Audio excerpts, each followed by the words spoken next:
Ninya Itang at dalawa pang draftees nag-backout na rin sa PVL draft. Part ng Alas lineup. Donggalio pasok na rin sa national team.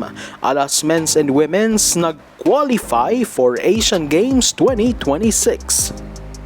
Good day ka-trending, this is Ivan, the new voice artist of this channel. Pero bago yan, huwag mong kalimutang mag-subscribe at i-click ang notification bell para lagi kang updated sa latest Pilipinas volleyball trend. Ang 2026 PVL Rookie Draft Board ay muling tumama sa isang malaking dagok. Matapos mawala ang consensus number 1 draft prospect na si Alyssa Solomon, muli na namang tinamaan ang draft nang mag-back out si UP's Ninya Itang ng kanyang aplikasyon upang mag-focus sa Alas Pilipinas Women's Program.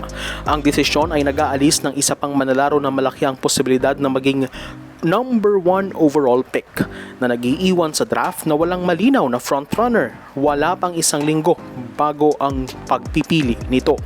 Ang pag-atras ni Itang ay mahalaga dahil sa bilis ng pagtaas ng kanyang value matapos na umatras si Solomon sa draft. Ang 4-time UAAP Best Middle Blocker ay tanging nag-isa sa mga pinakamakatwirang pagpipilian para sa number 1 pick na Galleries Tower High Risers. Ngunit sa halip na mag-pro, mas pinili ni Itang na panatilihin ang kanyang focus sa national team. Ang UP Maroon standout ay nagpapatuloy sa kanyang mga obligasyon sa Alas Pilipinas habang naghahanda ang bansa para sa paparating na international tournament, kabilang ang AVC Women's Cup sa Candon City. Sinundan naman si Itang nina Lara May Silva at Natalie Estrelier ng Letran na umatras rin sa draft upang bigyang prioridad ang mga tungkulin rin nila sa national team. Lahat ng tatlong players na ito ay bahagi ng mas pinalawak na Alas Pilipinas pool at ngayon ay mukhang handang ipagpatuloy ang paghahanap ng mga oportunidad sa ilalim ng national team program sa halip na pumasok sa professional ranks sa ngayon. Kapansin-pansin na puro mga alagang strong group athletics ang mga players na ito na mukhang napakiusapan ng main backer ng Alas ngayon na SGA na tulungan muna ang national team bago mag-focus sa PVL. Samantala, nagdagdag naman ang strong group ng dalawa pang potential players para sa Alas Pilipinas Women's Pool bilang bahagi ng paghahanda sa mas importanteng 2029 FIVB Women's Volleyball World Championship na i-host ng bansa. Ang mga standouts ng UP na sina Cassie Donggalio at Bien Bansil ay nangako na maging full-time members ng national team sa panahon ng club season mula June to September.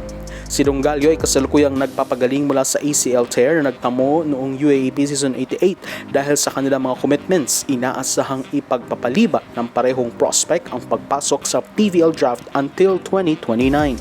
Si Donggalio ay nasa kanyang ika-5th year na sa UP habang si Bansil ay papasok pa lang sa ika-3 taon nito. Samantala, ang Alas Pilipinas Women naman ay nakatanggap ng green light para makapaglaro sa 2026 AVC Women's Volleyball Cup sa Candon, Ilocos Sur. Tinanggap ng chairman ng Philippine Sports Commission na si Sir Pato Gregorio ang balita habang naghahanda ang volleyball community para sa isa na namang kabanata sa kanilang pagbabagong kasaysayan. Patunay ng malalim na pagkakahawak ng sport sa mga Pilipinong tagahanga.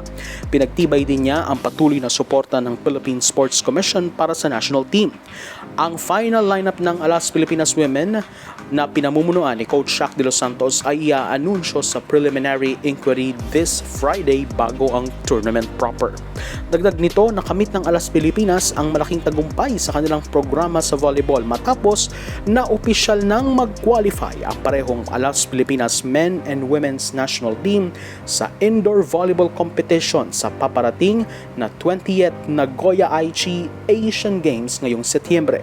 Ang kwalifikasyon ay nagmarka sa pagbabalik ng bansa sa continental stage sa parehong division kung saan nakuha ng mga national teams natin ang kanilang mga pwesto sa pamamagitan ng kanilang Asian Volleyball Rank. Ayon yan kay POC President Bambol Tolentino. Ang Alas Women ay nakakasiguro sa kanilang pwesto dahil sila ay 10th best Asian team ayon sa FIVB rankings, habang ang Alas Men naman ay nakakuha ng ticket bilang 15th best volleyball team sa kontinente.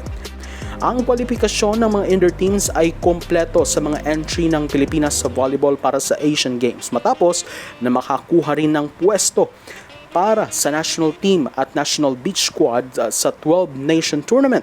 Nanguna sa laban sina Cici Rondina at Bernadette Pons na champion sa 2025 Bangkok SEA Games.